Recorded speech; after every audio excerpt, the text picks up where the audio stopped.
चिंतनाभ्यास, व्यवहार अभ्यास और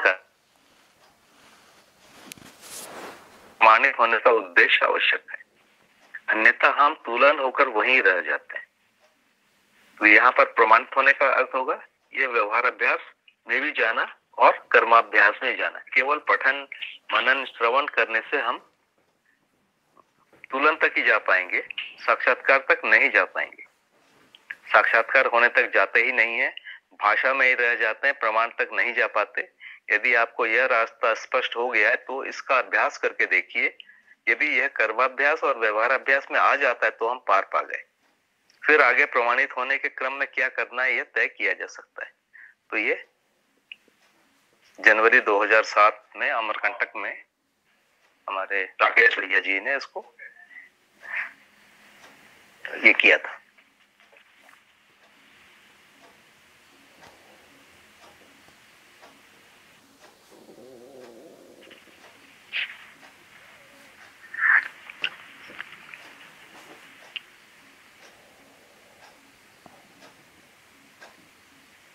प्रश्न जो आए थे उस प्रश्न में बात करने की कोशिश करता हूं।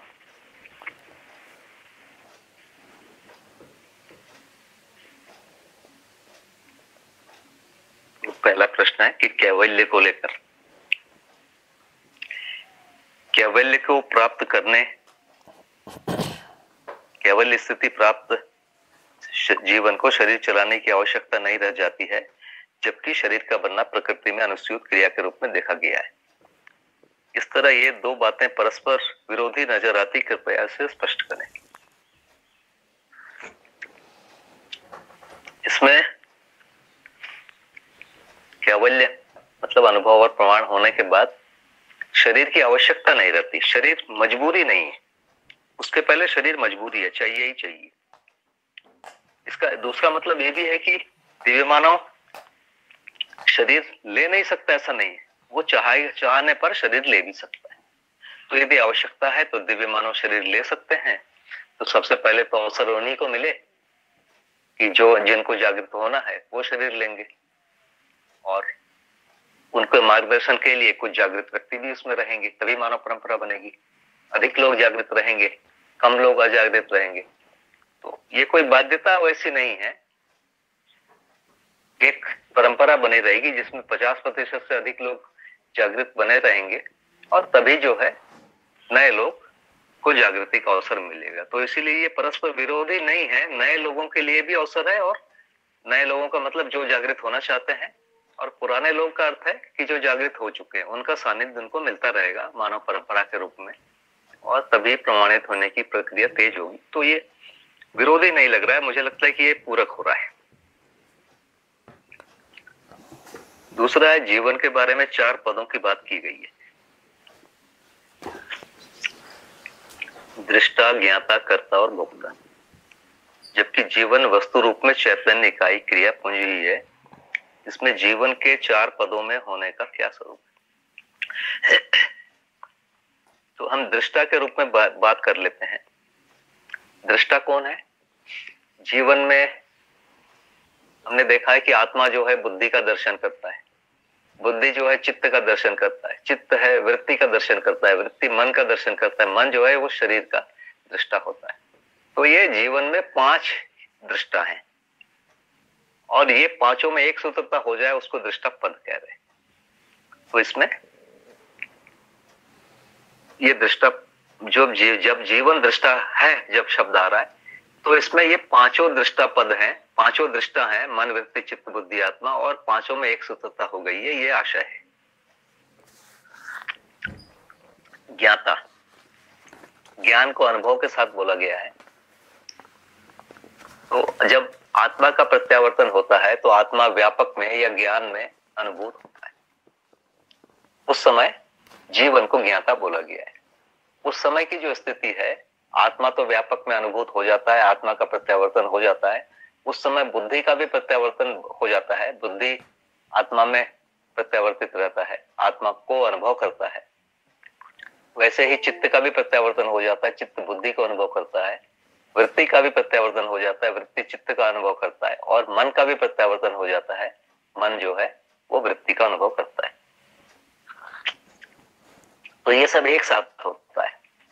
इसीलिए इसको दूसरे प्रकार से भी बोला गया है कि अनुभव की आंशिकता में प्रतीति या आभास या भास या और ये भी चीजें हैं। अनुभव की आंशिकता में भास, प्रतीति की आंशिकता में आभास, आभास की आंशिकता में भास ही होता है, क्योंकि ये सब एक साथ होता है। जब अनुभव होता है तो बाकी सब भी होता है। तो जो ज्ञाता वाला जो पद जब बात हो रही, तो ज्ञाता में आत्मा व्यापक में अनुभव करता है, उस समय मन वृत्ति का, वृत्ति चित्त का, चित्त बुद्धि का और बुद्धि आत्मा में आत्मा क्या अनुभव करता है। तो जिसको हम ज्ञाता पद बोल रहे हैं, ज्ञाता पद की स्थिति क्या है, जीवन में जो प्रत्यावर्तन है उसको बोल रहे हैं।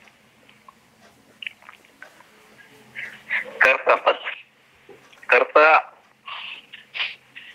हम देख रहे हैं कि जो तीनों अवस्थाएं हैं वो कर्ता पद में नहीं, वो कर्म करने में स्वतंत्र नहीं है। न कर्म करने में स्वतंत्र है, न फल भोगने में स्वतंत्र है। मानव को ही हम देख रहे हैं कि कर्म करने में स्वतंत्र है और फल भोगने में स्वतंत्र है, और जागृत होने पर फल भी वो स्वतंत्रता भोग पा रहा है। तो इसमें कर्म कहां से है? तो यदि अपन जीवन को देखेंगे तो जीवन में जो इच्छा है, इच्छा से कर्म शुरू होता है। तो इच्छा से शुरू होता है और वहीं से कर्म स्वतंत्रता भी है, हम इच्छा कर पाना। जैसे बंदर आज तक कपड़े पहनने की इच्छा ही नहीं कर पाया, जबकि मानव से पहले आया हुआ। अब कपड़े पहनने लायक हैं, कोई छाल तो लपेट ही सकता है, लेकिन उसके अंदर कोई इच्छा पैदा नहीं हुई, तो ये कर्म को माना जाएगा। तो इच्छा, विचार, इसके बाद शरीर से व्यक्त होना, इसी को कायिक, वाचिक, मानसिक, क्रियात्मक, कार्य से बोलते हैं। ये 9 प्रकार के कर्म होते हैं। तो कर्म से ही कर्ता होगा। 9 प्रकार के जो कर्म हो रहे हैं ये कर्ता का ही लक्षण आएगा। तो कर्ता माने चित्त से नीचे, चित्त, वृत्ति, मन और शरीर से जो चीजें व्यक्त हो रही है, कायिक, वाचिक, मान से किसी को कह रहे हैं, इसको बोलते हैं भोक्ता। अनुभव को ही भोक्ता पद कहा गया है। तो आत्मा व्यापक में अनुभव करता है, बुद्धि आत्मा का अनुभव करता है, चित्त जो है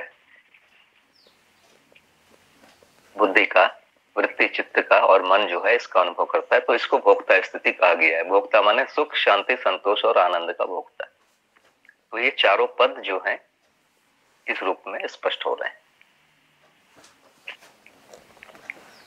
तीसरा प्रश्न है, आज जबकि बाबा जी के अनुसंधान से अस्तित्व की अवधारणा हमारे समक्ष आ गई है, इसके बावजूद किसी प्रतिकूल स्थिति पड़ने पर किसी अज्ञात शक्ति से उस प्रतिकूल स्थिति से मुक्ति की कामना करते हैं, ऐसा क्यों?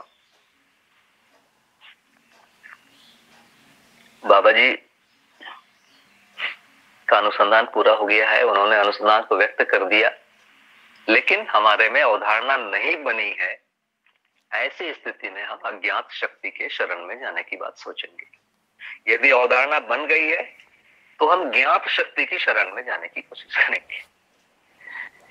ज्ञात शक्ति है, वो हमें पता है कि ऐसा है अस्तित्व में और वहां से प्रेरणाएं मिलेंगी। तो इसका ये प्रश्न है भैया, इसका उत्तर ये है, बाबा जी ने अनुभवात्मक अध्यात्मवाद में कहा है कि अभी तक परंपरा में उपलब्ध संपूर्ण वांग्मय में जो बातें हैं वो चित्रण मूलक ही है। इस तरह समाधि संयम भी समाधि और समाधिस्थ व्यक्ति के आधार पर कोई स्वस्थ परिवार नहीं बन पाया। आज जब मध्य दर्शन हमारे पास है तो ये अनुभव मूलक होते हुए भी हमारे लिए चित्रण मूलक ही है, क्योंकि मुझमें अब तक अवधारणा अनुभव के रूप में स्थापित नहीं हो पाई। ऐसे में हमारे लिए स्वस्थ जीने का क्या पाथेय हो? भैया थोड़ी देर पहले निवेदन किया कि अवधारणा होने के पहले तार्किक निष्कर्ष होंगे ही, जिसको बोलते मनन। बाबा जी ने बोला है कि गठनपूर्ण परमाणु एक वास्तविकता है, एक परमाणु में होता है। क्रियापूर्णता एक वास्तविकता है जो उसी परमाणु में हुआ है जिसमें गठन पूर्णता हो गई है, और जिसमें क्रिया पूर्णता हो गई है उसी में आगे आचरण पूर्णता होगी। ये 3 वास्तविकताएं हैं। ये अभी तक अज्ञात थी और बाबा जी ने इसको व्यक्त किया, अनुसंधान किया और व्यक्त किया। तो इसमें भी ये क्रम हमको समझ में आ जाए। और अस्तित्व में इतना ही संभव है। जैसे अस्तित्व में दो ही वस्तुएं हो सकती है, व्यापक और इकाई, तीसरी वस्तु नहीं होगी। ये तार्किक निष्कर्ष आना जरूरी है। ये तार्किक निष्कर्ष नहीं आएगा तो हम आगे नहीं बढ़ पाएंगे, अवधारणा नहीं बनेगी। तो सबसे पहले जो बाबा जी पठन बोल रहे हैं, श्रवण मनन कह रहे हैं, श्रवण मनन के द्वारा ही तार्किक निष्कर्ष आएगा। उसी को अध्ययन का प्रारंभिक स्तर कह रहे हैं। उसके बाद साक्षात्कार होना शुरू होगा, जहां से परिभाषा के हिसाब से वहां से अध्ययन को कहा जा रहा है, जहां अवधारणा होगी। तो हम केवल पढ़ते रहेंगे तो उसमें नहीं होगा, हमको चर्चा में जाना पड़ेगा, रेफरेंसेस को ढूंढना पड़ेगा। उसमें जो विपरीत प्रकार के भी कोई हमारे तर्क हमारे साथी यदि देंगे तो उसको भी हमको सुनना होगा, सोचना होगा, और इस प्रक्रिया से तार्किक निष्कर्ष आएगा। तो इसीलिए बाबा जी ने भौतिकवाद का समर्थन किया कि भौतिकवाद ने तर्क को स्वीकारा और उसके कारण पढ़ने पढ़ाने की चीजें आई है। देखिए, लोगों ने अंतरिक्ष में अपने यान छोड़े, चंद्रमा में छोड़ दिए या मंगल में चले गए। उसके पहले धरती में बैठे बैठे लोग अंतरिक्ष को समझ गए कि अंतरिक्ष कैसा है। कैसे समझे? तार्किक निष्कर्ष के द्वारा, और फिर बाद में एक दो प्रयोग करके उसको पुष्टि कर लिया गया। तो तार्किक निष्कर्ष बहुत ही पावरफुल चीज है, और ये इसको विज्ञान ने बहुत अच्छी तरह उपयोग किया है और उन्होंने सफलता पाई। अभी विज्ञान के अलावा जो दूसरे जो शास्त्र हैं, जैसे समाजशास्त्र और या राजनीति शास्त्र या अर्थशास्त्र, ये क्यों नहीं सफल हो पा रहे हैं? ये मूल में जीवन के होने को नहीं स्वीकार पा रहे हैं। दूसरा, हर मानव सुखी हो सकता है और उसके लिए अखंड समाज, सार्वभौम व्यवस्था जैसा एक मॉडल होगा, उसको सामने रख के सोच ही नहीं पा रहे। इन दोनों को यदि सोच पाएंगे तो ये सब शास्त्र भी सफल हो जाएगा। तो अभी यदि हम जब बात कर रहे हैं इस विधि में अवधारणा बनने के लिए हमको एक तरफ तो अखंड समाज, सार्वभौम व्यवस्था का एक चित्र स्पष्ट होना जरूरी है। उसके मूल में अस्तित्व, सह अस्तित्व है, उसमें चार अवस्थाएं हैं और ये सब स्थितियां हैं जिसको नियतिक्रम बोल रहे हैं, वो सारी चीजें होती है। उसके बारे में एक प्रकार का निश्चित हमारा निष्कर्ष होना जरूरी है। उसके बाद अखंड समाज, सार्वभौम व्यवस्था की बातें आएगी, क्योंकि मानव सुखी होना चाहता है, मानव शांति की कामना करता है, मानव में अजेयत्व और अमरत्व की कामना विद्यमान है। इन सब चीजों को जोड़ने से और अस्तित्व को जोड़ने से मानव की जो व्यवस्था को देखने जाएंगे वो अखंड समाज और सार्वभौम व्यवस्था के रूप में ही है। तो तार्किक विधि से यदि हम यहाँ तक पहुंच पाते हैं, तार्किक निष्कर्ष हो पाते हैं, तब तो एक भाग पूरा हुआ। उसके बाद हमको जीना पड़ेगा। केवल तार्किक निष्कर्ष हो गया और हम बोलने लगेंगे, उसमें अनुभव नहीं होगा। उसमें हमको व्यवहार अभ्यास और कर्माभ्यास में जाना पड़ेगा। उसके लिए वातावरण नहीं है तो उस वातावरण को ढूंढना होगा, वो भी नहीं है तो बनाना होगा। इस प्रकार का हमको साहस दिखाना ही होगा, नहीं तो चीजें नहीं सफल होंगी।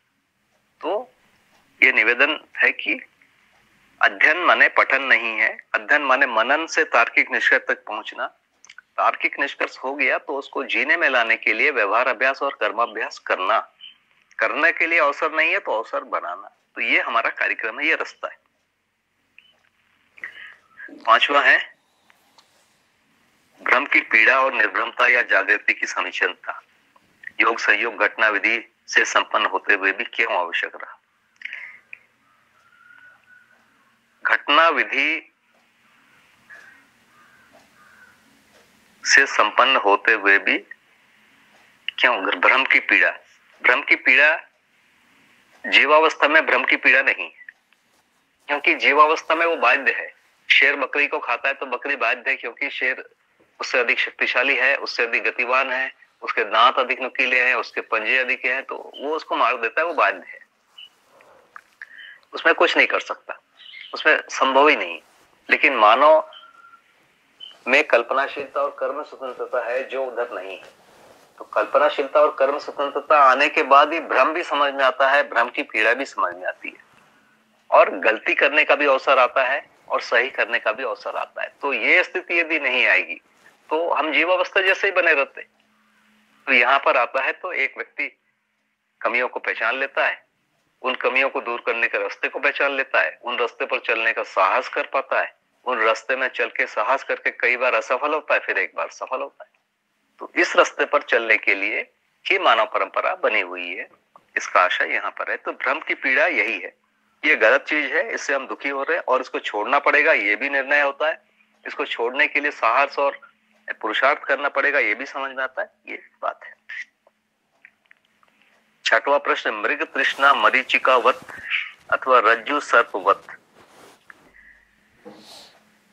मृग तृष्णा माने जो चीज नहीं है वो चीज दिखना। जैसे भोगों में सुख भासता है, भोगों में सुख होता नहीं, ये एक प्रकार की मृग तृष्णा है। ये हमको दिखता है और उसके पीछे हम भागते हैं और जिंदगी के 10, 20, 30 साल हम निकाल देते हैं। वो 30 साल जिसमें हम कुछ करने योग्य होते हैं, मनुष्य को करने योग्य होने में 20-25 वर्ष लग जा रहे हैं, और उसके बाद जब तक इसको पूरा करते हैं तब तक शरीर ही चला जा रहा है, कमजोर हो जा रहा है।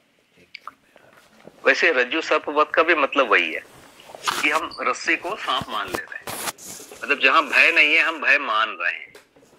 तो ये भय और प्रलोभन से जुड़ी हुई चीज है।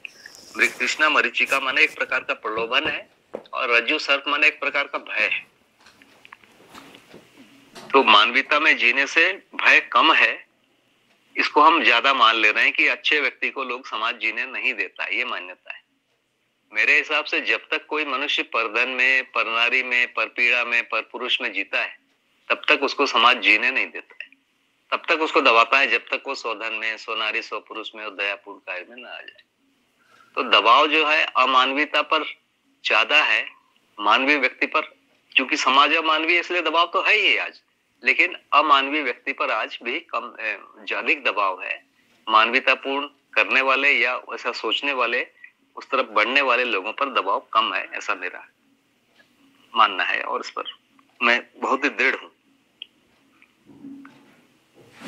चैतन्य प्रकृति जब तक जीने की आशा से सीमित रहती है, तब तक जीवनी क्रम के रूप में ही प्रीहित लाभात्मक दृष्टियों का आंशिक प्रयोग करते हुए जीवनी क्रम के परंपराओं को बनाए रखने के रूप में साक्षित है। यह भ्रम का प्रथम चरण है। इस चरण में भ्रम की पीड़ा या बंधन की पीड़ा प्रमाणित क्यों नहीं होती? मतलब जीवावस्था में, इसको जीवावस्था कहेंगे। जीवनी क्रम की जब बात करेंगे तो जीवनी क्रम में भ्रम की पीड़ा क्यों नहीं होती? प्रश्न है। जीवनी क्रम में आशा बंधन ही है, अभी विचार बंधन और इच्छा बंधन नहीं है। तो आशा बंधन माने शरीर ही जीवन है, शरीर को ही जीने की एक आशा है, शरीर से ही जीने की आशा है, शरीर को ही बनाए रखने की आशा है। तो ये 4 विषय के आधार पर हो जाता है। यदि आप 4 विषय को देखने जाएंगे तो जीवावस्था का जो बहुत प्रारंभिक चरण है उसमें 4 विषय आ गए हैं। जहां जीवन नहीं है, केवल शरीर है, वहां भी 4 विषय आ गए हैं। तो उसको अभी हम यदि उस रूप में देखेंगे तो जहां ब्रेन स्टेम आ गया है, जो बहुत छोटे छोटे जो जीवावस्था के जीव है, जहां जीवन अभी नहीं है, वहां भी 4 विषय है। आहार, निद्रा, भय और मैथुन। क्योंकि शरीर को जीवित होने के लिए आहार चाहिए ही चाहिए। शरीर थोड़े समय में थक जाएगा तो उसको विश्राम भी चाहिए, निद्रा चाहिए। भय उस शरीर को बचाए रखने के लिए एक प्रवृत्ति है, और उसी में है वो वैसे सॉफ्टवेयर बने हुए हैं उसके मेधस्तंत्र में कि उस प्रकार की चीजों को प्रतिकूलता मान के बचने की कोशिश होती है उसमें स्वयं स्फूर्त, और अनुकूलता मानकर भोजन और प्रजनन के लिए अनुकूलता मानकर वो उधर जाता है। और मैथुन का मतलब अपनी परंपरा बनाए रखने की प्रवृत्ति। तो ये जो 4 विषय हैं ये ब्रेन के हैं या शरीर के हैं, इसलिए बार बार बोला गया ये शरीर के हैं। शरीर के हैं बोलने से बहुत स्पष्ट नहीं होता हमको, ब्रेन के हैं बोलने से अब हमको समझ में आ सकता है, क्योंकि ब्रेन जो है अच्छे से लोगों ने स्वीकार कर लिया। तो ये ब्रेन में पाया जा रहा है ये 4 विषय। जीवावस्था का जब प्रारंभिक चरण आता है वो ब्रेन से या शरीर से तदाकार हो जाता है, और इन 4 विषय को एज इट इज स्वीकार कर लेता है, और उसी को करता है, स्वीकार कर लेता है। इसका मतलब ये नहीं कि वो अस्वीकार कर सकता है। जैसे गाय को भूख लगती है तो वो भूख को ना नहीं कर पाता, भूख लगता है तो उसको फोर्सफुली उसको मेधस्तंत्र को ऑन करना पड़ता है, बस इतना ही उसमें दबाव है, वो ऑफ नहीं कर सकता। ऑफ करने की ताकत मानव में आने पर आती है कि आज भूख लगी है लेकिन आज मैं उपवास रहूंगा, खाना नहीं खाऊंगा। पर जानवर ये नहीं कर सकता है ना। कुछ जानवर बहुत थोड़ा सा नियंत्रण कर पाते हैं, जैसे मल मूत्र का त्याग करना उनके लिए नियंत्रण नहीं होता, पर कुत्ते को सिखाने से ये कर लेते हैं। ऐसा थोड़ा बहुत कुछ चीजें जानवरों में आया है। तो ब्रेन में जो क्रमिक विकास हुआ है उसमें थोड़ा थोड़ा नियंत्रण आया है।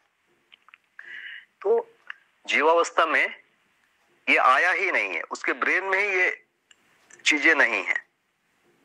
तो भ्रम की पीड़ा होने के लिए विचार बंधन कम से कम आना पड़ेगा। आशा बंधन की स्थिति में शरीर का ही बंधन है और शरीर को ही चलाने की बाध्यता है, शरीर को ऑन ऑफ नहीं कर सकता। शरीर को ऑन ऑफ करने के लिए दोनों चीजें चाहिए, एक तो विचार भी डेवलप होना चाहिए, दूसरा उस शरीर में प्रवृत्ति, शरीर में वो संभावना होनी चाहिए। मानव शरीर में, मानव मेधस तंत्र में ये संभावना है कि हम भूख को रोक सके, प्यास को रोक सके या चारों विषयों को रोक सके। इसके लिए लोगों ने बहुत लंबे लंबे प्रयोग किए हैं और आप परंपराओं को देख सकते हैं, ये होता है। तो ये बहुत अनिवार्य है, इतना मेरा निवेदन है। 8वां प्रश्न है कि दृष्टा पद जागृति योगफल में ही कैवल्य है। तो जागृति और कैवल्य दोनों शब्दों का अर्थ जब एक ही है तो इस वाक्य में दोनों शब्दों के अलग अलग प्रयोग का क्या तात्पर्य है?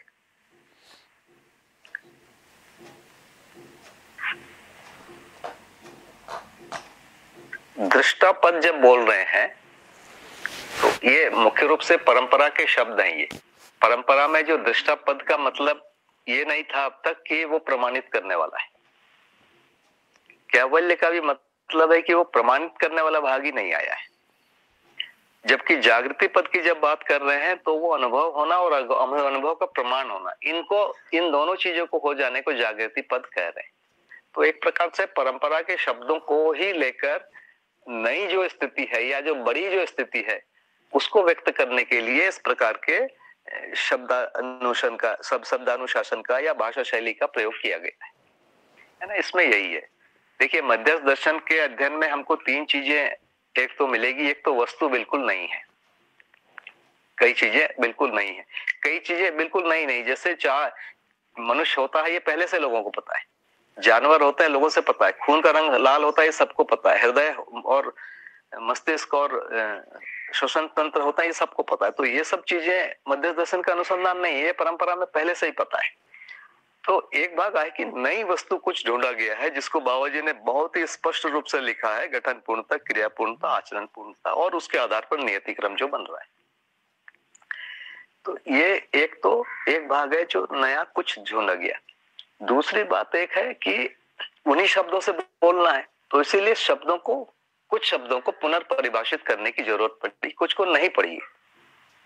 दूसरा है तो जिनको जरूरत नहीं पड़ी है वो परंपरा के हिंदी के शब्द हैं, वो मुख्य रूप से तत्सम शब्द हैं और कहीं कहीं तद्भव भी प्रयोग किया है बाबा जी ने, और कहीं कहीं उर्दू जिसको फारसी मूल के शब्द है उनको भी प्रयोग किया, जैसे समझदारी, ईमानदारी, ये आप देखेंगे वो भी प्रयोग किया है। तो दूसरा भाग ये है जो परंपरागत जो भाषा के कुछ शब्दों को लिया गया है उन्हीं अर्थों के साथ में या बहुत सामान्य फेरबदल के साथ। और तीसरा एक होता है कि हर व्यक्ति की अपनी एक शैली होती है। एक चीज को यदि वर्णन करना है तो 10 व्यक्ति 10 प्रकार से वर्णन करेंगे, तो ये शैली भी है। तो तीनों चीजें हैं। बाबा जी इस जो हिंदी भाषा के व्याकरण से पूरी तरह संतुष्ट नहीं थे, क्योंकि व्याकरण में जैसे ईश्वर है हमेशा कर्ता के रूप में लिखा जाता है, बाबा जी ने हमेशा अधिकरण के रूप में लिखा है, अधिकरण के ही रूप में है। तो ऐसे बहुत सारी चीजें और भी है।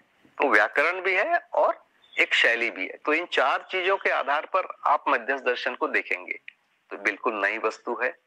एक तो एक भाग ये है। दूसरा, वस्तु यदि कुछ वही है तो उन्हीं शब्दों के रूप में परंपरागत जो तत्सम शब्दों को प्रमुखता में लिया गया है। तीसरा, परंपरागत व्याकरण से कई जगह पर असहमति है, उसके कारण मैंने बताए हैं, उसके कारण कुछ भिन्नता है। और चौथा, हर व्यक्ति की अपनी एक शैली होती है, वो शैली भी है। तो इन चारों के आधार पर ही हमको चीजें बहुत स्पष्ट समझ में आएगी। इसीलिए ये भाषा शैली की चीजें और नए अर्थ को बताने की बात है।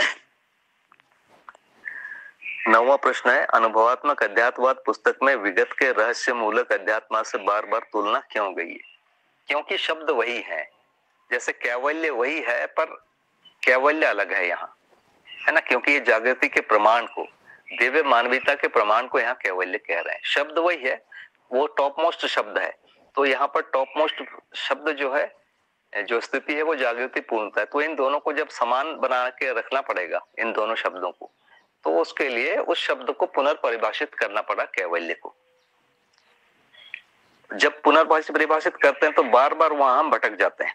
जैसे मैंने ध्यान के बारे में बोला, मैं जब से जुड़ा हूँ, बहुत सारे पुराने जो हमारे जो सीनियर लोग बाबा जी से अध्ययन करते थे, वो बार बार बोलते थे कि बाबा जी यहाँ के लिए आप कोई साधना बताइए, साधना बताइए। बाबा जी बोलते थे चिंतन अभ्यास, व्यवहार अभ्यास, कर्म अभ्यास नहीं, उनको एक साधना विधि चाहिए, ध्यान जैसी कोई चीज चाहिए, आंख मूंद के कुछ चीजें कर सके उसको चाहिए। बाबा जी ने बार बार उसको मना किया, है ना, बार बार मना किया, लेकिन लोग उधर ही चिपके रहे। तो परंपरा से जो आसक्ति है ये बहुत ज्यादा है। परंपरा में कुछ नहीं है ये बोलना एक प्रकार का संकट है, परंपरा में सब कुछ है ये बोलना एक प्रकार का संकट है। उस जगह तक पहुंचने की जरूरत है कि परंपरा ने कितना पा लिया है ये भी जानना जरूरी है, और ये गौरव हमको होना चाहिए, नहीं तो यहां तक हम पहुंचते ही नहीं, है ना। तो ये जो जिस परंपरा से हम लोग बाबा जी आए हैं, उस परंपरा ने वहां तक पा लिया कि समाधि होती है, संयम होता है, समाधि और संयम तक पहुंचने के रास्ते हैं। उसके पहले की संयमता है, उत्पादन और जो उत्पादन और विनिमय व्यवस्था है, परिवार में जीने की व्यवस्था है, ये पूरा चीज भारत में बन चुका है, और वो 90, 95, 99% तक सही है। तो इस सही का भी एक मूल्यांकन होना जरूरी है, और उसका एक गौरव भी होना जरूरी है, और जो कमी है उसके बारे में भी पता होना जरूरी है। नहीं तो अध्ययन हम नहीं होंगे, हम एकांगी हो जाएंगे, हम सम्मोहित हो जाएंगे या घृणा में आ जाएंगे, और हम अध्ययन से विच्युत हो जाएंगे। 10वां, नैतिकता पूर्वक ही मानव व्यवस्था में भागीदारी का निर्वाह कर पाता है। नैतिकता मतलब तन मन धन का सदुपयोग करना। तो यदि मैं तन का सदुपयोग नहीं करूं तो मैं व्यवस्था में भागीदारी नहीं कर पाऊंगा। तन का सदुपयोग है उत्पादन में, सेवा में, विनिमय में, वितरण में, एक तन का ये सब हो गया। दूसरा, न्याय को व्यक्त करने में, शिक्षा को व्यक्त करने में, स्वास्थ्य संयम को प्रमाणित करने में। तो ये पूरे कार्यक्रम है। तो तन मन धन का सदुपयोग होता है, तन का भी, मन का भी और धन का भी, तभी व्यवस्था में भागीदारी होती है, नहीं तो नहीं हो पाएगा। धन का यदि नहीं होगा तो भी नहीं होगा। 11वां प्रश्न है, जीवन वस्तु को गठनपूर्ण परमाणु के रूप में स्वीकारते हुए, समझते हुए का क्या तात्पर्य है? मतलब केवल मान लेने से काम नहीं होगा, जीवन गठनपूर्ण है, उसके लिए उसके संपूर्ण तर्कों में जाना पड़ेगा। तो परमाणु में श्रम गति परिणाम की अविभाज्यता, ये पहला लाइन है। श्रम का मतलब साथ में रहना, जो व्यापक वस्तु और इकाई हर समय जो साथ में है उसको भीगा हुआ कहा गया है। व्यापक वस्तु और इकाई कभी अलग हो ही नहीं सकते, साथ साथ रहते हैं। इसी को सहअस्तित्व बोला जा रहा है। इसी को जब इकाई और व्यापक के संदर्भ में बोला जा रहा है तो उसके लिए भीगा हुआ शब्द है। और यही जो साथ रहने वाली प्रवृत्ति जब इकाई में आ जाती है, जब दो इकाइयां साथ रहती है, तो उसका नाम श्रम दिया गया है। तो मूल रूप में साथ रहना माने दो इकाई में आकर्षण और विकर्षण नहीं है, बल्कि साथ रहना है। तो इस ढंग से परमाणु की एक व्याख्या है पूरी, और जब ये परमाणु की व्याख्या पूरी होती है उसके बाद ही फिर गठन पूर्ण की अवधारणा बनती है। तो इसलिए समझने के साथ स्वीकारने के साथ समझना, दोनों चीजों को बार बार बोला गया है। स्वीकारते हुए में हम अपना नया जो एक वस्तु ले लेंगे, नई मान्यता ले लेंगे, फिर हम समझ नहीं पाएंगे। तो बहुत बार क्या होता है, मैं कुछ समझाता तो मैं कुछ आपको नया वस्तु दे देता हूँ, ये गलत है, ये मेरे को वो नहीं करना चाहिए। तो जो मूल में जो लिखा गया है उसको बिल्कुल नहीं बदलना चाहिए, जिसको बाबा जी ने भी बार बार बहुत जोर दे के बोला है कि भाषा को नहीं बदलो, शब्दों को नहीं बदलो, उसी शब्दों से उसको लेने की कोशिश करो, क्योंकि एक शब्दानुशासन है, एक प्रकार से उसको जोड़ा गया है। 12वां है, अनुभवात्मक अध्यात्मवाद पुस्तक में बाबा जी की बातों को ठीक मैं वैसा ही समझ रहा हूँ जैसा उन्होंने लिखा है, इस बात को कैसे जांचूं?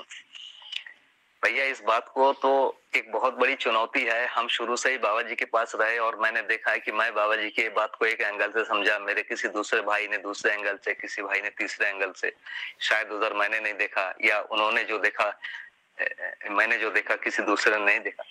इसके लिए तो हम लोगों को खुले विचार से एक मनन गोष्ठी में आना पड़ेगा। मतलब हम अपनी बात को रखें, दूसरे को सुने, ये स्वीकारना पड़ेगा कि दूसरा भी सुना है और दूसरा भी सोचा है ना। इतनी उदारता हम लोगों में चाहिए। ये जो बंद हो जाना है कि मैं अपना ही बोलूंगा, दूसरे का नहीं सुनूंगा, तो मैं सोचता हूँ कि ये तो समाज विरोधी है और व्यवहार विरोधी है। ये एक प्रकार से शासन मानसिकता ही है, इसके बिना हम नहीं आगे बढ़ पाएंगे। तो हमको उस प्रक्रिया में जाना पड़ेगा कि जहां हम दूसरे को सुने और दूसरे को सुन के ये पता चले कि मेरे में क्या कमी है या उन्होंने क्या अच्छा देख लिया। कई चीजें ऐसी है कि हम दोनों ने अच्छा पूरा ही देख लिया है, पर हो सकता है कुछ चीजें अलग अलग देखा है, तो फिर वहां पर साहस के साथ यदि मेरे में कमी है या मैंने गलत मान लिया है तो उसको दूर करने के लिए प्रयास करेगा। तो ये तो अब बाबा जी सशरीर तो उपस्थित है नहीं, और मैं सोचता हूँ कि बाबा जी के इतने ज्यादा वांग्मय हैं, मतलब लिखित और बोले हुए, और लिखित और बोले हुए इतने वांग्मय हैं, लिखित और बोले हुए इतने सारे वांग्मय हैं, और हमारे जैसे बहुत सारे लोगों ने काफी समय लगाया है बाबा जी के साथ, वांग्मयों के साथ, काफी उन्होंने सोचा है, समझा है, निष्कर्ष निकाले हैं। तो हम लोगों को मनन गोष्ठी में बैठना चाहिए। मनन गोष्ठी को आप लोगों से सभी से निवेदन है कि उसको प्रोत्साहित करना चाहिए, उसकी मान्यता रहनी चाहिए कि हम लोग आपस में बोलें। मुझे ऐसा लगता है कि एक शिष्टता हम लोगों में भी वो वाली हो गई है कि जो बाबा जी से थोड़ा पहले से मिल लिया है, उससे उसकी बात को हम सुनते हैं, उसके सामने कभी बोलते नहीं है। हमको इससे उभरना पड़ेगा। यदि मैं या मेरे जैसे और भी लोग, यदि हम कुछ भी चीजें कह रहे हैं कि यदि वो गलत है या आपको ठीक नहीं लगती, तो आपको उस पर चर्चा करना चाहिए, और हम लोग को भी इस प्रकार की चर्चा के लिए खुले रहना चाहिए। तो यही उपाय है, नहीं तो हम अपनी मान्यता बना लेंगे, अपने शिष्यों का या अपने समर्थकों का एक समुदाय बना लेंगे, और फिर ये वही होगा जो अभी तक एक सामान्य चलन है कि अपना अपना एक समुदाय बनाना, और समुदायवाद में हम फंस जाएंगे। तो मेरा तो निवेदन यही है कि हम लोग इस प्रकार के चीजों को ओपन करें, मनन गोष्ठी जैसी चीजों को, जहां बैठकर हम एक दूसरे को सुने। ये उदारता की जरूरत है। तो इतना निवेदन है, मुझे जो समझ में आया मैंने अपनी बातों को रखा। आप लोगों ने बहुत ध्यान से सुना है, मुझे आपने बहुत ज्यादा सम्मान दिया है, तो मैं आप लोग के प्रति बहुत आभारी हूँ। जो भी कमियां हुई है, मेरा निवेदन है कि इसको मुझे जरूर बताएंगे, ताकि अभी जो आखिरी प्रश्न है उसका जो जांच परख शुरू हो जाए।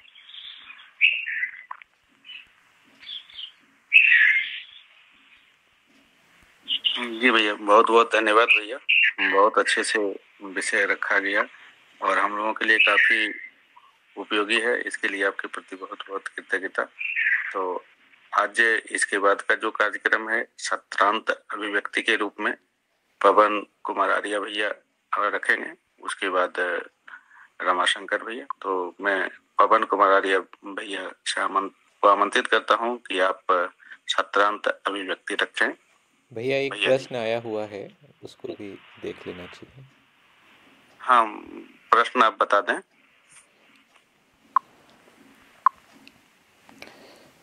ये पवित्र यादव भैया जी का है प्रश्न। बाबा जी ने कहा है, जीव चेतना का चिंदी भी मानव चेतना में काम नहीं आता है, इसका क्या आशय है? जी भैया।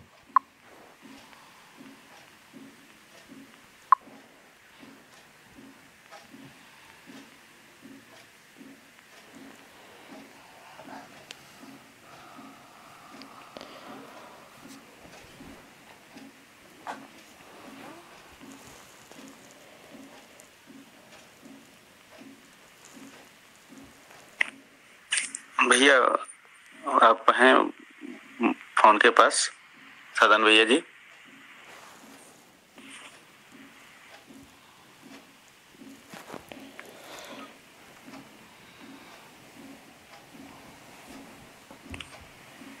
लगता है भैया जी नहीं है फोन के पास। इसको बाद में देख लिया जाएगा। जी भैया। जो आगे का कार्यक्रम है, सत्रांत अभिव्यक्ति, तो पवन कुमार आर्य भैया आप रखें। जी भैया नमस्ते। सबसे पहले प्रतिपादित दर्शन के प्रणेता एवं प्रेरणा रूप में हमारे बीच विद्यमान परम आदरणीय श्रद्धेय बाबा जी के प्रति हम भूरी भूरी कृतज्ञता ज्ञापित करते हुए आज के इस त्रिदिवसीय ऑनलाइन उत्सव सम्मेलन में विशेष रूप से आमंत्रित हमारे बीच आदरणीय श्री साधन भैया जी को हम सामूहिक रूप से नमन करते हैं।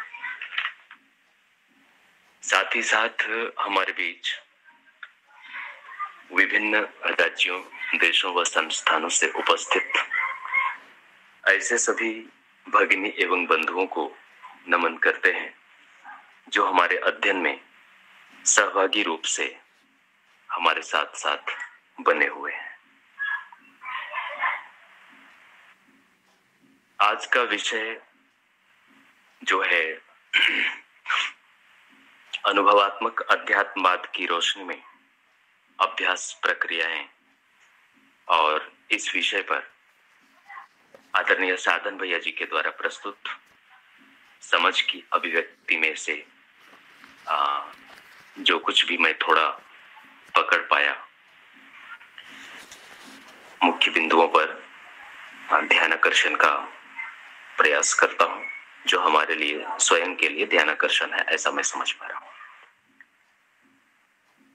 ध्यानाकर्षण के कुछ मुख्य बिंदुओं में से जितना मैं देख पाया, निश्चित रूप से हमारे अभ्यास के लिए बेहद ही उपयोगी है, वह होने वाला है। जैसे आदरणीय भैया जी ने ध्यान दिलाया कि अभ्यास क्या है, और उस पर प्रकाश डालते हुए हमारा ध्यानाकर्षण करवाने का प्रयास किया गया कि मध्यस्थ दर्शन के हिसाब से अभ्यास के जो 3 आयाम हैं, चिंतन अभ्यास, व्यवहार अभ्यास और कर्म अभ्यास, यह विकल्प है, इसे समझना है और गंभीरता से समझना होगा। इस पर बल देते हुए हमें यह भी समझना होगा, नहीं तो यहाँ भी, अर्थात इन सारी सूचनाओं के होते हुए भी इसकी संभावना है कि हम भौतिकता या आगे चलकर ईश्वरवादी विचारधाराओं में कहीं फंस जाएं। तो यहाँ सचेत रहने पर हमारा जो ध्यानाकर्षण कराया गया, और इसके लिए हमारे अध्ययन क्रम में ध्यान पर ध्यान देने की बातें जो बताई गई आदरणीय भैया जी, वह की पॉइंट की तरह से हम सभी के लिए उपयोगी होगा, सुनना सार्थक रहा। और इसके लिए पतंजलि महाराज का योग सूत्रों पर भी चर्चा करके मध्यस्थ दर्शन का ध्यान और एक जो परंपरागत ध्यान में अंतर को स्पष्ट कराने का प्रयास किया गया भैया जी, जो काफी उपयोगी है, और अध्ययन और अभ्यास के लिए, दोनों ही के लिए जितना भी कहा जाए, है ना, वह कम है। निश्चित रूप से आदरणीय साधन भैया जी का आज जो बाबा जी के सानिध्य में रहे हैं, सबसे अधिक सानिध्य प्राप्त है, हम सब में सबसे अधिक सानिध्य प्राप्त है उनको, और अधिक से अधिक मात्रा में कंटेंट जो बाबा जी के द्वारा है धारकता रूप में, जो जैसा मैं देख पा रहा हूँ, समझ पा रहा हूँ, हमारे बीच आज बाबा जी नहीं है सशरीर रूप में, ऐसा मैं नहीं देख पा रहा हूँ। हम सभी भी आदरणीय साधन भैया जी का सानिध्य पाकर और बाबा जी का सानिध्य जैसा महसूस किया गया। हाँ भैया, इस प्रकार से भैया जी के द्वारा प्रस्तुत हर एक बातें, प्रस्तावित आज का विकल्प, आज का विषय जो अनुभवात्मक अध्यात्मवाद की रोशनी में अभ्यास प्रक्रियाएं से पूरक रूप में कोऑर्डिनेट होता हुआ हमने सुना, और यह आपकी अभिव्यक्ति हम सभी के लिए उपयोगी व सार्थक रहा। और इसके लिए भैया जी को पुनः पुनः देवघर परिवार की ओर से हम धन्यवाद देते हैं। जी भैया जी। बहुत बहुत धन्यवाद पवन भैया जी, आपने शाहरुख में बहुत अच्छे से रखा। और कुछ प्रश्न चैट बॉक्स में हैं और किन्हीं को और कोई प्रश्न पूछना है तो साधन भैया जी हमारे साथ हैं, प्रश्न रख सकते हैं और जवाब साधन भैया देने के लिए हैं। तो किन्हीं के पास कोई प्रश्न है तो रख सकते हैं माइक अनम्यूट करके।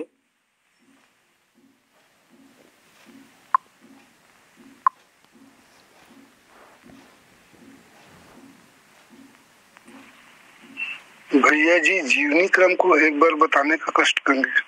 जीवनी क्रम,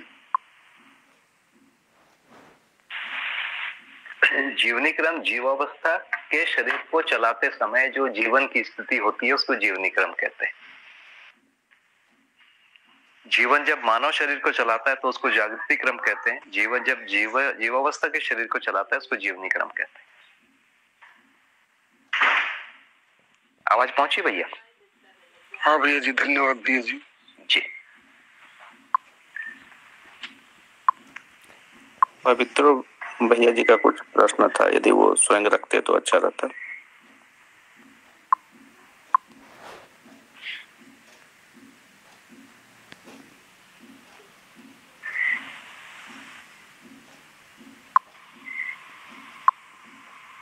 इनका प्रश्न है भैया जी कि बाबा जी ने कहा है जीव चेतना का चिंदी भी मानव चेतना में काम नहीं आता है, का आशय क्या है? ज्ञान वाले भाग से है। जीव चेतना जिसको ज्ञान मानता है, जिसको प्रमाण मानता है, जिसको उपलब्धि मानता है, मानव चेतना उसको ज्ञान भी नहीं है। जैसे जीव चेतना में चावल पहचाना, गेहूं पहचाना, कपड़ा पहचाना, उसकी बात नहीं हो रही है, वो तो काम आ ही रहा है ना, ये सब में। प्रणाम भैया, मेरा एक प्रश्न है भैया। जी भैया मैं पिछले देवघर से बोल रही हूँ। प्रश्न भैया, जैसे कि आपने चिंतनाभ्यास, व्यवहाराभ्यास, कर्माभ्यास की चर्चा किया और आपने इस बिंदु का भी चर्चा किया कि व्यवहाराभ्यास में जो है उत्पादन भी सहयोग होता है। जैसे हम कोई वस्तु का आदान प्रदान करते हैं तो उसमें भी हमारा व्यवहार दिखता है। और कर्माभ्यास में आपने उत्पादन को प्रमुखता से रखा। तो भैया इसमें मुझे एक बात समझनी है कि जैसे एक समय जैसा भी आता है कि हम जागृति क्रम में रहते हुए हमारा उम्र हो गया और हम उत्पादन में भूमिका नहीं निभा पाएंगे, तो फिर उस स्थिति में हमारा व्यवहाराभ्यास और कर्माभ्यास कैसे फलीभूत होगा परिवार में, और फिर हम इसको अपने जागृति क्रम को आगे कैसे बढ़ा पाएंगे, इसको भी स्पष्ट करना। जी भैया, एक तो ये मैंने नहीं कहा, पूज्य बाबा जी ने कहा है, उसको मैं जैसा समझा उसको कहा है। तो बाबा जी ने ही कहा है कि चिंतनाभ्यास, व्यवहाराभ्यास और कर्माभ्यास। जहां तक आपने पूछा कि आयु अधिक हो गई तो क्या कर सकता है, यदि मार्गदर्शन की स्थिति है तो मार्गदर्शन कर सकते हैं। यदि मार्गदर्शन की भी स्थिति नहीं है, एकदम वृद्ध हो गया है, तो वो सेवा लेंगे, इतना ही कर सकते हैं। सेवा लेना भी एक प्रकार से परंपरा में पूरकता ही है। सेवा लेंगे तभी तो कोई सेवा करना सीखेगा, है ना। तो मानव परंपरा के जो सारे चरण है, सेवा करना भी एक भाग है तो सेवा लेना भी एक भाग है, उत्पादन करना भी एक भाग है तो उत्पादन करने के लिए प्रेरणा देना भी एक भाग है। तो प्रेरणा दे सकते हैं, मार्गदर्शन दे सकते हैं, है ना? तो ये मिलके ही पूरी परंपरा है। परंपरा का मतलब है एक दिन के बच्चे से लेकर हम पूरे आखिरी तक, अंतिम संस्कार तक की स्थिति तक को ही परंपरा कहेंगे। इन सब में किसी न किसी चीज में पूरक होने की जरूरत है। जिस आयु में समझ में आ गया उसी आयु में हमको कार्यक्रम शुरू करना है आज जो संभव है। जी भैया, बहुत बहुत धन्यवाद भैया। प्रमोद भैया का कोई प्रश्न है? प्रमोद भैया अपने से रखेंगे। जी भैया, नमस्ते भैया। मेरा प्रश्न भैया कि आपने कहा कि मध्यस्थ दर्शन को विकल्प के रूप में पहचानते हैं, जा रही है भैया, तो ही मध्यस्थ दर्शन को विकल्प के रूप में पहचानते हैं तो ही अध्ययन के प्रति निष्ठा बनती है। भैया इसको हम कैसे जांचे कि हमने इसको विकल्प के रूप में मैंने पहचान लिए हैं? इसके लिए मनन गोष्ठी को मैंने निवेदन किया, तो जहां पर और भी लोग अध्ययन किए हैं, अध्ययन कर रहे हैं, वो लोग बैठ के अपना अपना मत रखेंगे और उस समय जो हमें कुछ कमी है तो वो दूर हो जाएगी। ये अध्ययन अकेले में नहीं है, कुछ बार तो अकेले में पढ़ना ही है, लेकिन अकेले में हमने सही मान लिया है, उसको जांचने के लिए मनन गोष्ठी जैसी चीज जहां पर और लोग अध्ययन किए हैं वो साथ में बैठे और अपने विचार विमर्श करें। तो ये मौन विधि नहीं है, या एक व्यक्ति बोल रहा है बाकी लोग सुन रहे हैं, वो भी नहीं है ना। सब लोग आपस में चर्चा कर रहे हैं और सब एक दूसरे के निष्कर्षों को सुन रहे हैं, उसमें सहमति या असहमति व्यक्त कर रहे हैं। चुप रहना भी नहीं काम चलेगा। तो ये विधि है भैया।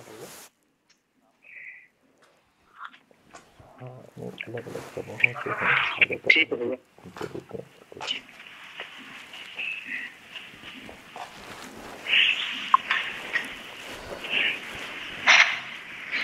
बहुत बहुत धन्यवाद भैया। यहाँ आज 3 दिन के ये उत्सव में अलग अलग समूहों से उत्सवपाड़ा, यवतमाल, बुल्ढाना इत्यादि और अन्य समूहों से भी जुड़े हुए हैं। तो प्रतिनिधित्व विधि से एक एक व्यक्ति यदि कुछ अपनी बात रखें तो हमारे लिए यह उत्सव और उत्साह के रूप में उत्सव और उत्साह और बढ़ेगा। तो सबसे पहले उत्सवपाड़ा से कोई एक व्यक्ति यदि इस 3 दिवसीय उत्सव पर अपनी बात रखें तो हमें बहुत अच्छा लगेगा। तो उत्सवपाड़ा से एक व्यक्ति अपनी प्रस्तुति रखें। हेलो। हाँ दीदी। हाँ भैया, बाबा जी के प्रति बहुत बहुत कृतज्ञता। साधन भैया को खूब खूब प्रणाम और इस गोष्ठी में जुड़े हुए सभी भाई बहनों को बहुत बहुत प्रणाम। मुझे एक चीज अच्छे से क्लियर हुआ है भैया कि जब ये हमको जीने के रूप में, प्रमाण के रूप में हमारी तैयारी नहीं होगी तो ये तुलन में ही ठहर जाएगा। ये बहुत बड़ी पॉइंट है। बहुत बहुत आभार सभी के प्रति।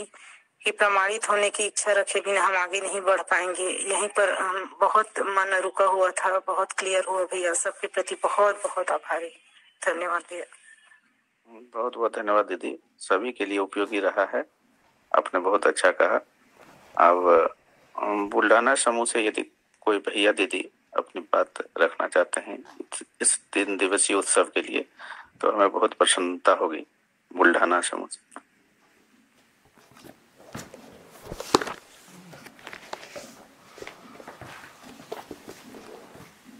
कोई है नहीं, ऐसा नहीं बोलना था। हेलो भैया, सभी को नमस्ते। नमस्ते।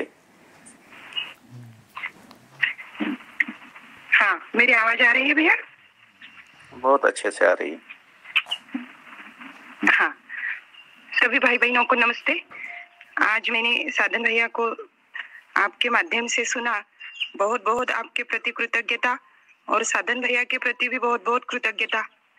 आज भैया को सुनने के बाद अच्छे से समझ में आया कि जीव चेतना की चिंदी भी मानव चेतना में काम में नहीं आती। तो इसका जो अर्थ था अभी तक तो मैं अलग ही समझ रही थी, आज समझ में आ गया कि ये ज्ञान के बारे में है। तो बहुत बहुत धन्यवाद। बहुत सारे प्रश्न के उत्तर के माध्यम से हमारी जो क्या अड़चने थी वो इस माध्यम से सॉल्व हो गई है। तो आप सभी के प्रति बहुत बहुत धन्यवाद भैया। नमस्ते। बहुत बहुत धन्यवाद दीदी। ये सब हम लोग सभी के लिए उपयोगी हुआ। तो यवतमाल समूह या अन्य समूह से भी कोई व्यक्ति जो 3 दिन तक इस कार्यक्रम में रहे, ऐसा 3 दिन का कार्यक्रम रहा, इस पर स्वयं स्फूर्त विधि से यदि कुछ रखना चाहते हैं तो उनका स्वागत है। आमंत्रित करता हूं मैं देवघर परिवार समूह की ओर से।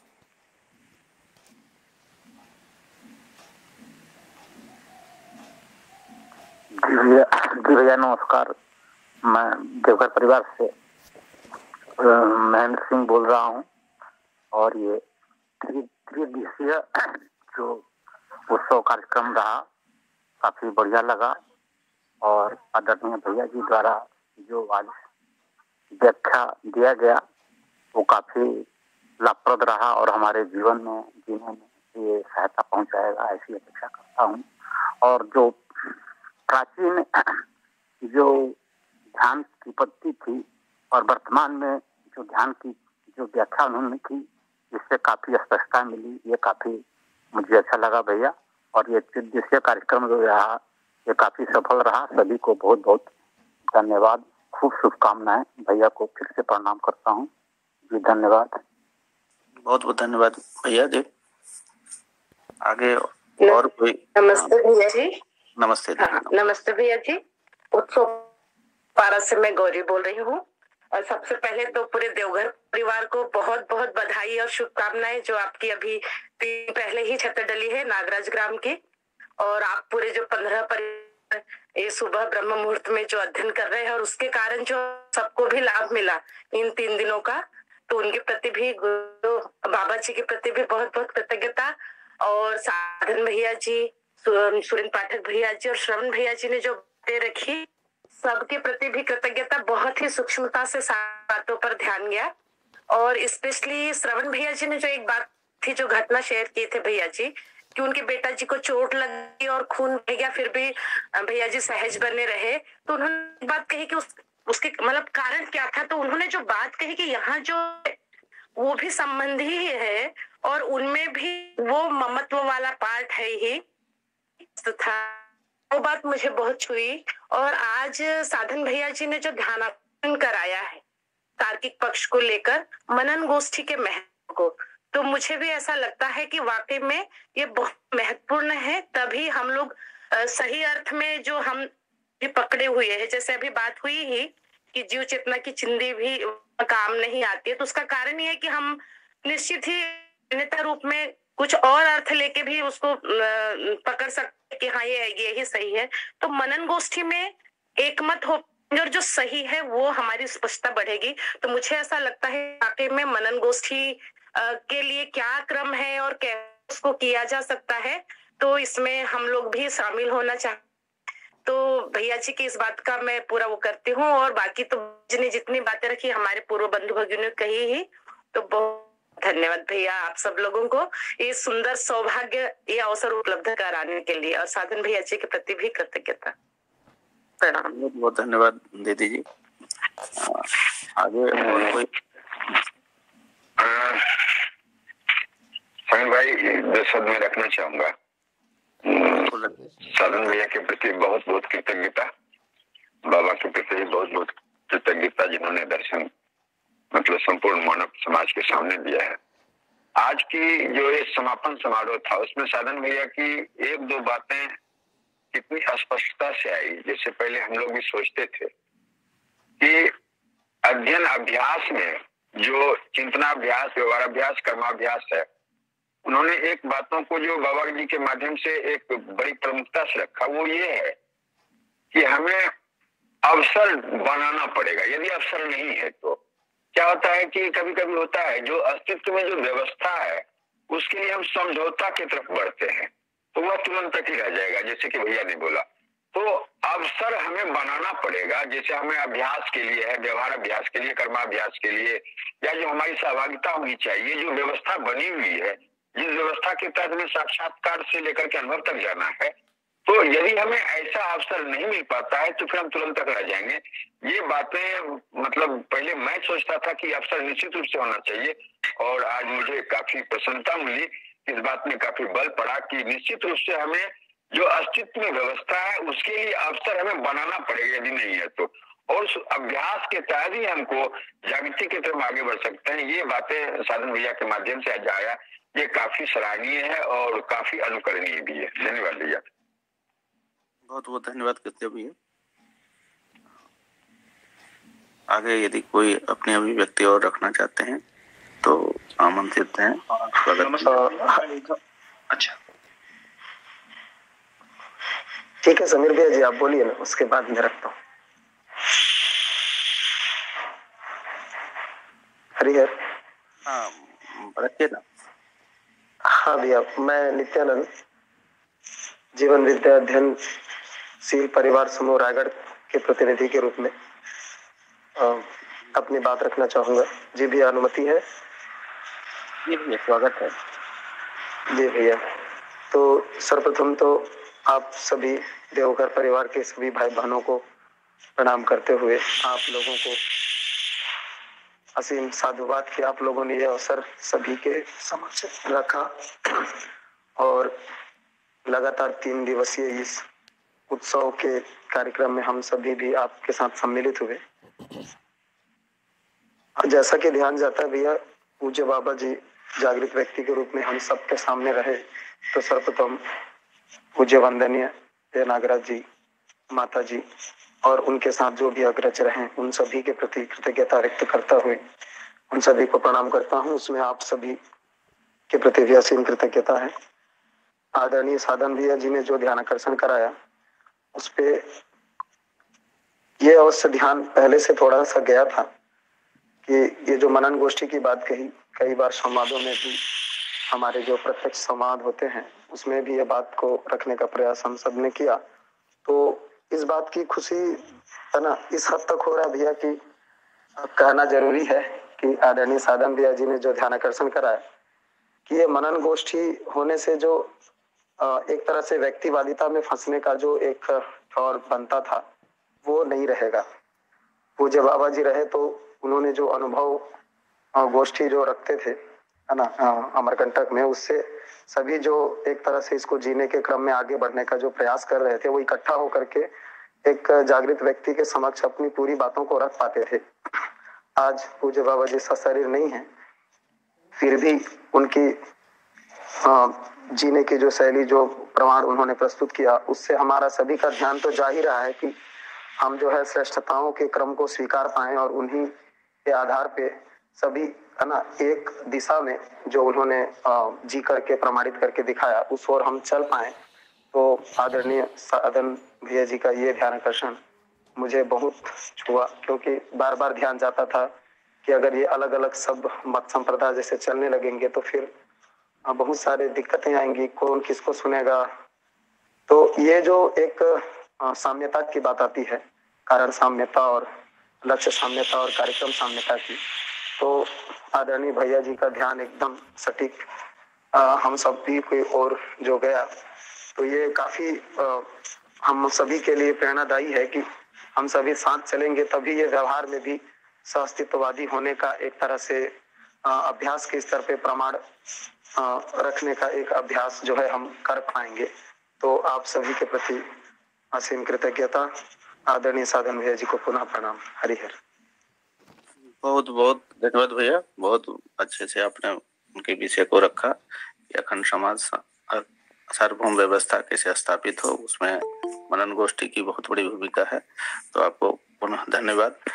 आगे यदि कोई स्व स्फूर्त विधि से कुछ रखना चाहते हैं इस विषय पर, त्रिदिवसीय उत्सव विषय पर, तो रखें। हाँ भैया नमस्कार, मैं उद्धव बात कर रहा हूँ यवतमाल चंद्रपुर समूह से।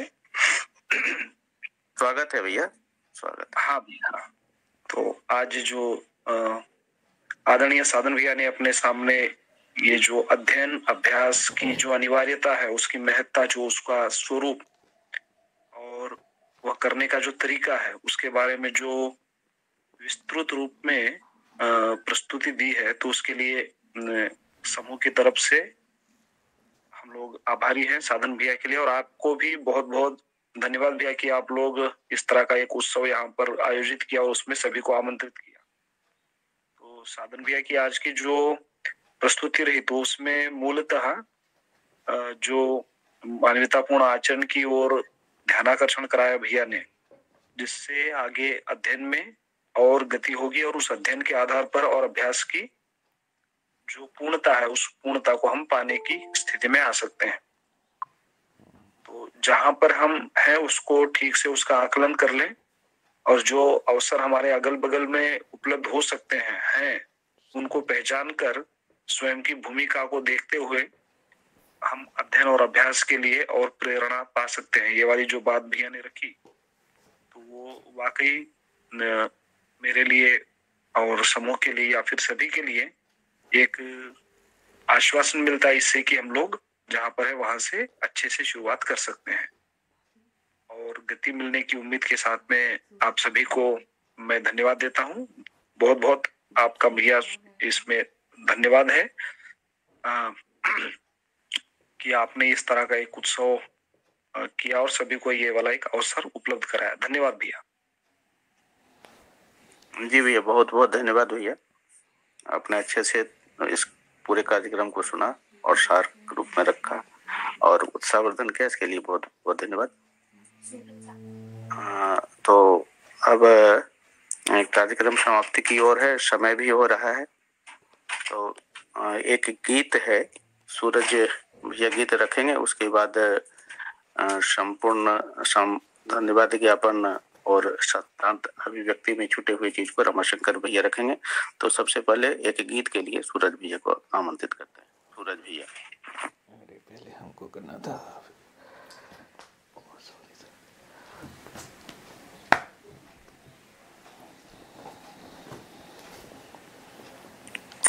सूरज भैया, आवाज पहुंच रही है?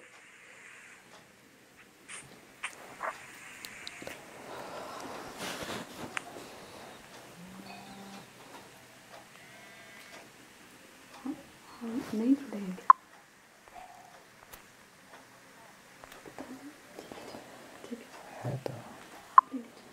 सूरज तो है। सूरज, आपको आवाज मिल रही है?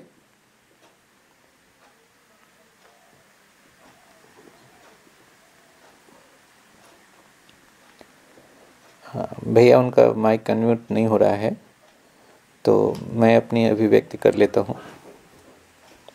जी धन्यवाद। आप अपने सत्रांत अभिव्यक्ति और धन्यवाद ज्ञापन साथ साथ कर लें।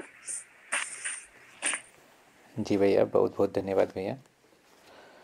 सर्वप्रथम बाबा जी के प्रति सादर नमन अभिव्यक्त करते हुए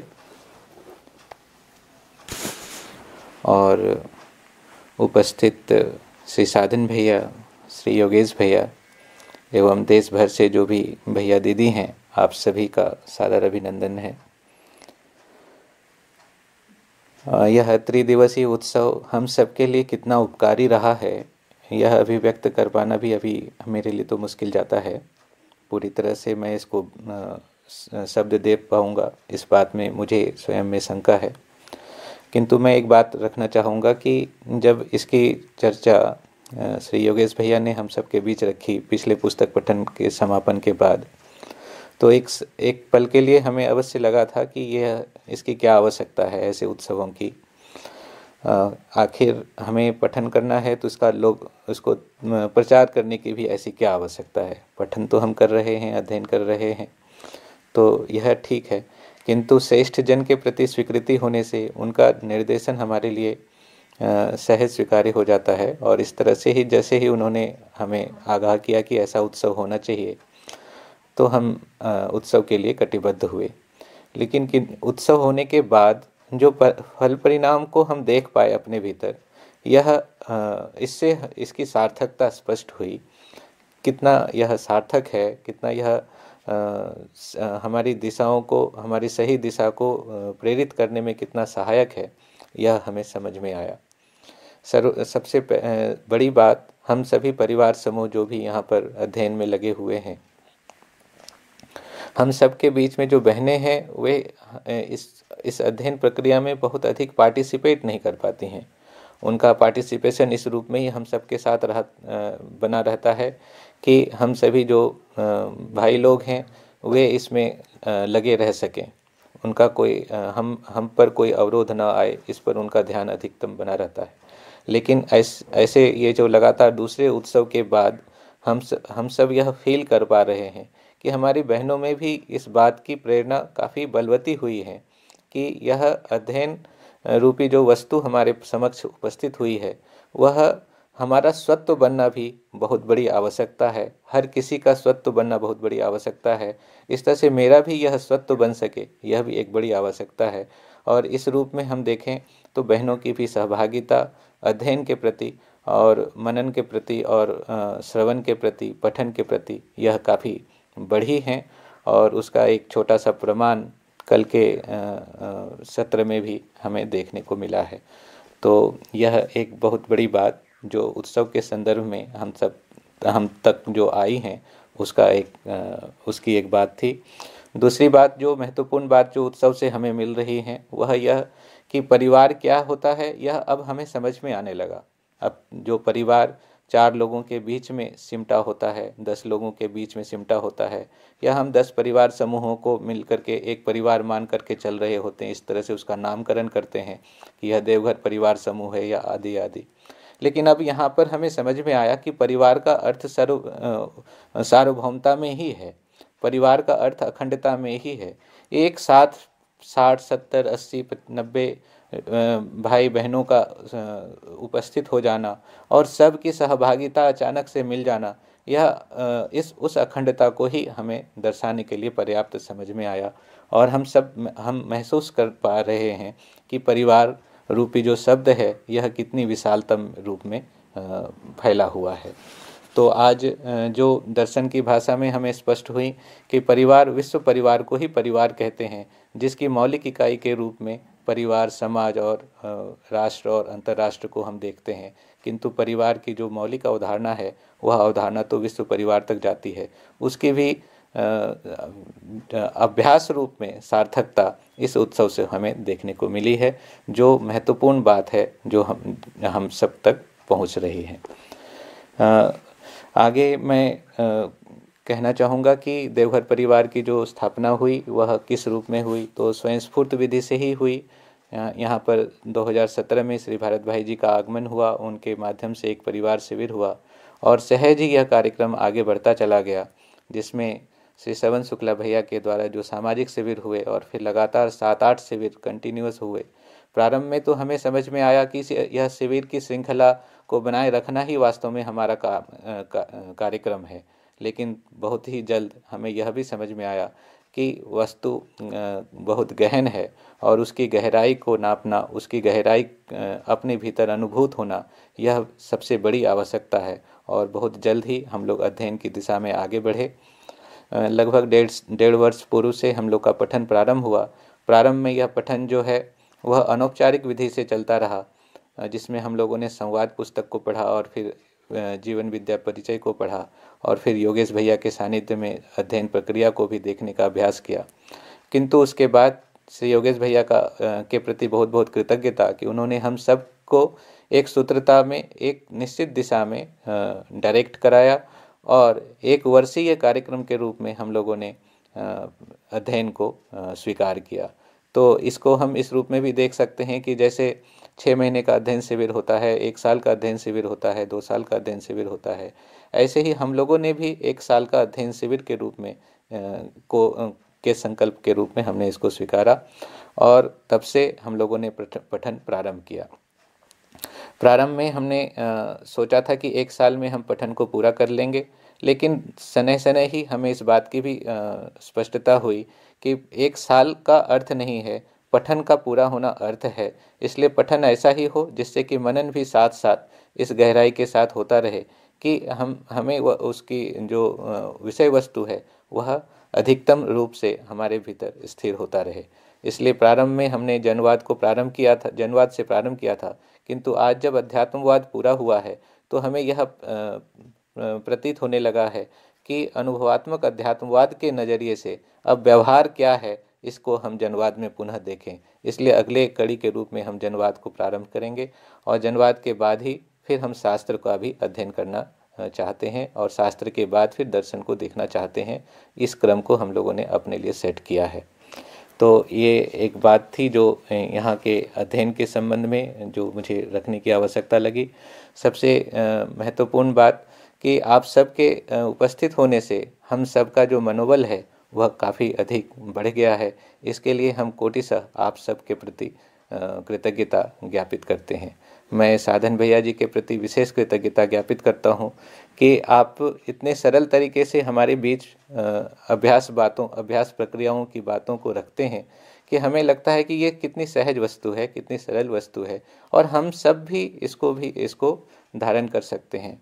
श्री साधन भैया जी के द्वारा के उद्बोधन में, ऐसे ही श्री श्रवण शुक्ला भैया जी के भी उद्बोधन में, श्री सुरेंद्र पाठक भैया जी के भी उद्बोधन में हमने इस सरलता को महसूस किया और वास्तविकता को भी महसूस किया कि कैसे क्रम से हमारे भीतर इन सब बातों का जो प्रत्यारोपण होना है, जिस प्रत्यारोपण के बाद हम इन सब जो दर्शन की विषय वस्तु है, जो मौलिक अवधारणा है, उसका स्वत्व हमारे भीतर भी विकसित हो सकेगा।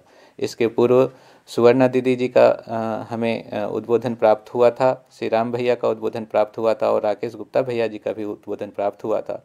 और उनके सानिध्य में भी हमने जो भौतिकवाद को देखा था, उन सब से भी हमारा काफ़ी बड़ा उपकार हुआ है। उन सब के प्रति भी हमारी बहुत बहुत कृतज्ञता है।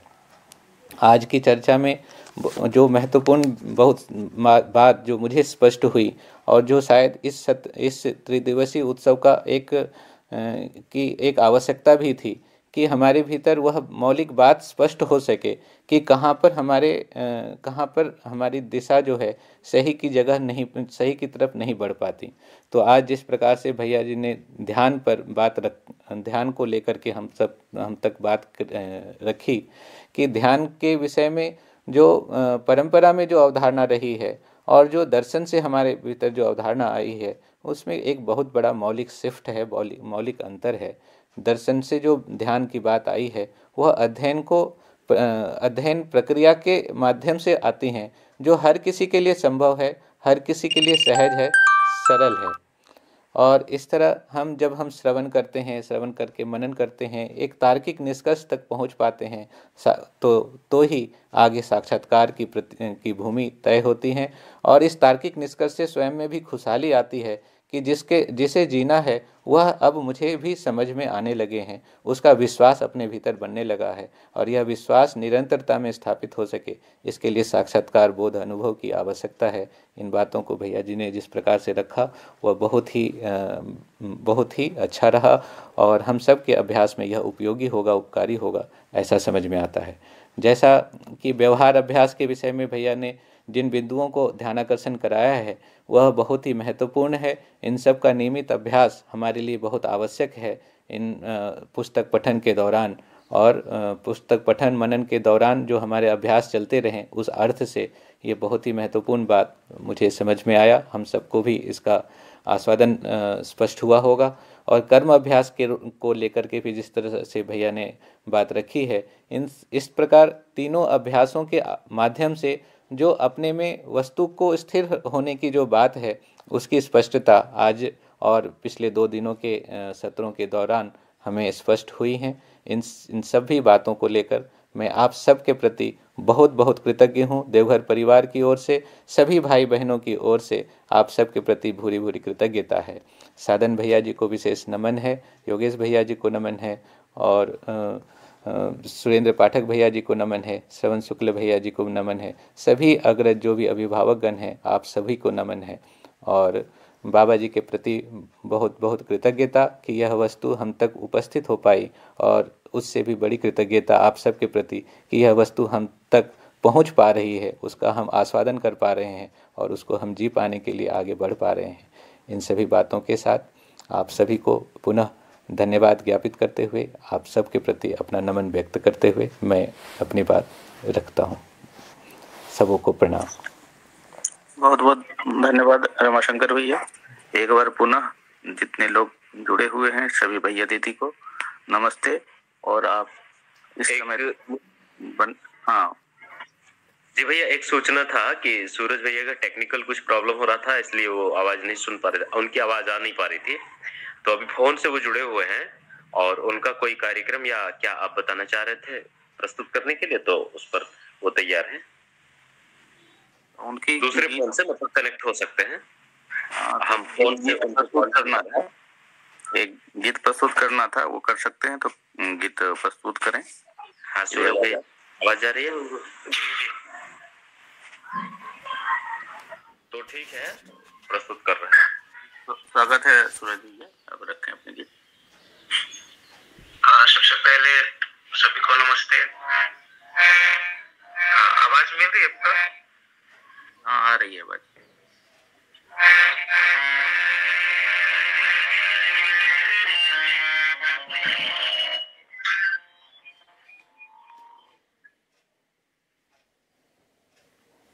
समीर भैया आवाज जा रही है ना? आवाज अभी रुक गई थी। हाँ ठीक।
धन्यवाद सूरज भैया, अपने आपने बहुत अच्छा गाया, लेकिन तकनीकी कारण से ठीक से आवाज नहीं पहुंच पाई। तो सभी को बहुत बहुत धन्यवाद, सभी को नमस्ते। और समय काफी ज्यादा हो चुका है, इसके लिए मैं देवर परिवार की ओर से सभी से क्षमा प्रार्थी हूँ और आज के कार्यक्रम की समाप्ति की घोषणा करता हूँ। आशा है फिर इस प्रकार का कार्यक्रम होगा और आप लोगों का सानिध्य मिलेगा। इसी आशा के साथ पुनः एक बार आप लोगों को धन्यवाद, सभी को नमस्ते, प्रणाम। आप सभी को भी बहुत बहुत धन्यवाद, सभी को हरिहर धन्यवाद दीदी। नमस्ते भैया। नमस्ते सभी को। नमस्ते भैया, सभी को नमस्ते, हरिहर। हरिहर।